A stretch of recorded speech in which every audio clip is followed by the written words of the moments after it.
Hello, my name's Donnelly, and today I'm just going to tell you a little bit about tracking. Now, tracking really started from the Army Police Dog Sheepdog Association, which were then known as ASPAS, an organisation still around today, for following human scent. The basis was during police dog work to follow a track once a criminal has escaped, and finding, which we call today articles, was very much finding evidence, so it would have been a gun or jewellery and so forth. Although it came through from military and police, civilians as a group got together and they enjoyed going out and training their own dogs.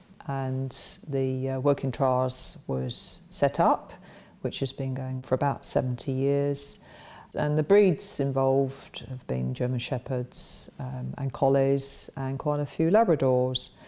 Now, with working trials, a lot of this is on the track, which is worth about 100 points out of a total of 200. And searching, called a property search, where they need to find items in a designated area, which is marked out with 4 poles. And other exercises, which was known as the control and agility, which involved exercises like sendaways, hill work, and 3 jumps, including the scale jump, which was a 6-foot jump, which is supposed to resemble a fencing panel. What I did find was a lot of people enjoyed training the nose work exercises, and some of those used to bring breeds who could not do the jumps, but they enjoyed teaching the dogs to follow a trail and find things. So the UK Dog Tracking Association set up from various backgrounds, from rescue, some were veterinary, others had been involved in working trials.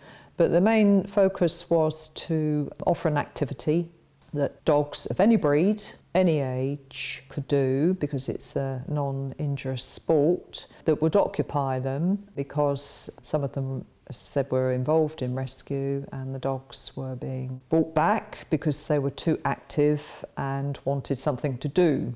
So the tracking therefore was set up for something to occupy these dogs. So the tracking sport you can introduce to young puppies. You need to be careful, don't overload them, because tracking is mentally tiring. The tracks later on will consist of roughly about 7 to 8 legs in length, and the eldest tracks are 3 hours old, and they need to find 3 articles. Now, the dogs will find it mentally tiring to complete these tracks, although it would only take between 12 and 15 minutes to complete it. But on the other end, there are elderly dogs doing this who can no longer do the jumps if they followed a trials career.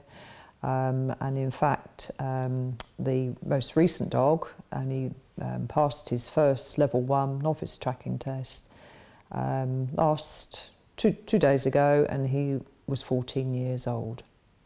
So tracking is about following a human scent, but it is the compression that is made on the terrain. So we encourage the dog to actually get its nose down, because when they're puppies, all dogs will actually use the wind. You probably notice when you take your dog out, it moves in a zigzag fashion, which is what we call hunting mode, because it's learned to use the waves of the wind. But in tracking, we want them to follow ground scent, because the track is laid comprising of straight legs, corners and cutbacks, which are diagonals. So we want the dog to sniff in the soil as opposed to using the wind. With the competitions, the first level 1 novice track is half an hour old. The track layer will be given instructions by the judge how to lay the track, how many legs are involved, what the articles will be and where they'll be placed. So they will be told what field to lay the track in, which in the first test needs to be grass. In the other tests it can be grass, it can be crop, it can be bare earth. The track layer will then leave the track according to the level you're doing. So the first one is left for half an hour, the next track is left for 2 hours, and the third track is left for 3. The competitors then turn up after designated time with their dog and tracking harness and the line, assisted with the judge and the track layer in case the dog gets lost, and you know when that happens because the judge will blow a whistle to say you've unwittingly gone the wrong way.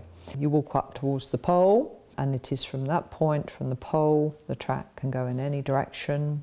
You won't be able to see where the track is, and hopefully off you go and complete the track.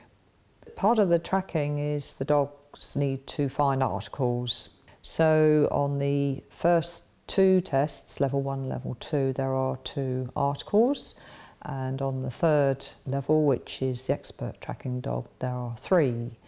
The articles are decided by the judge.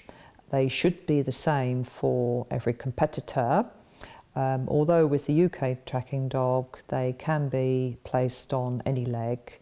Sort of things they use, they're supposed to be non-injurious to the dog. Can be pieces of carpet which tend to hold the scent very well, plastic items like gun cartridges, wooden pegs. Some of the articles will hold more scent, bearing in mind they need to hold the scent for 3 hours. With the first track, which is the novice, shorter legs are roughly 25 paces. The longer legs are 150 to 200 paces, and the pattern will consist of 6 to 8 legs, which would be around about 700 metres in total. In the top class, it's between 12 to 16 legs, including cutbacks. There is also a cross track in the expert track, where a second track layer, after the first track has been laid for an hour, will foul the track by walking a straight leg over the original track, which the dog then has to ignore. The length of that track would be around about 800 to 900 metres in length. Once you've successfully gained 3 level 3s, the expert tracking tests, you then gain the title for the UK Tracking Dog Association, so the dog becomes certified. After this, if you wish, there are 2 different tracks. One is known as hard surface tracking, where 60% of the track will be laid on a hard surface, so roads, paths, and the other 40% will be on other terrain. There is also a further competition known as wilderness pursuit, and the track layer will leave an item of clothing at the pole. They will then wander off and leave 2 other pieces of clothing or a wallet, and will then go through wooded areas, maybe across a stream, and walk in a meandering type fashion and be hidden somewhere to be found by the tracking team. After about half an hour, that's at what time they're allowed to go and find and identify the track layer as being the person that they needed to find, to replicate a missing person. So unlike working trials where the dogs are marked for any deviation off the track, the UK tracking dogs is very much you pass or you fail. Failure would be if the dog was to miss out a couple of legs, which sometimes can happen if the dog air scents and may skip over a box or may smell an article on another leg. Also, if a dog misses an article, that's a failure, and also if the dog commits to a cross scent, that of course would be a failure too. So if you're keen to have a go, you need to contact the UK Tracking Dog Association. They have a Facebook page. On there it will tell you about people who are running courses. Some do weekend courses, some do regular training, and there's a new online tracking course. When you decide you want to be assessed, You contact the track layer and the judge yourself. Some people get together as friends. It is nicer if a group of you get together, and it becomes quite a social event where we start in the morning and finish around about lunchtime, and there are about 4 to 5 people to judge. I've set up some what I call progress tests for some of my beginners who come to me for training, and all they will do is a track comprising of 2 legs, and this will end with either the dog's favourite toy or the treat pot. I'm planning to get an independent assessor down to make it feel real, but really from start, if you don't know anything about tracking, up to training the dog, it would take about 6 months before you can go on to take the first test. Some dogs obviously a little bit longer than that, and others probably can do it in 3 to 4 months.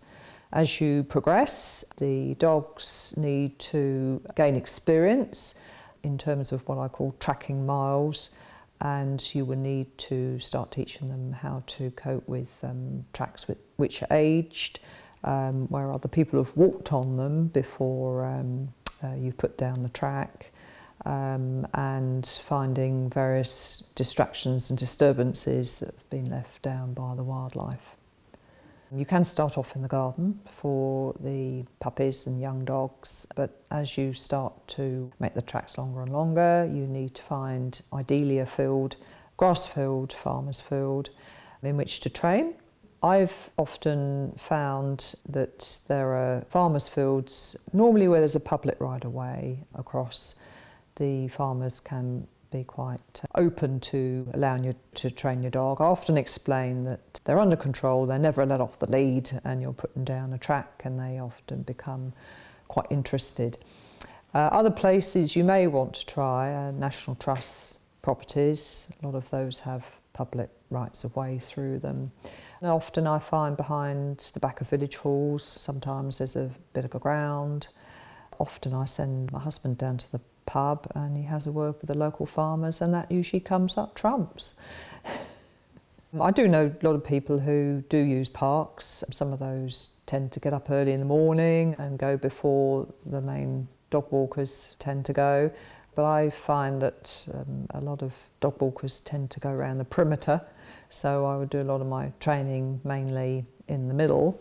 But later, as you progress, the dog will need to get used to other scents, so it won't be such a problem. But it's only when they're learning and you want unfouled land to start with, but as you progress, it becomes less and less of a problem.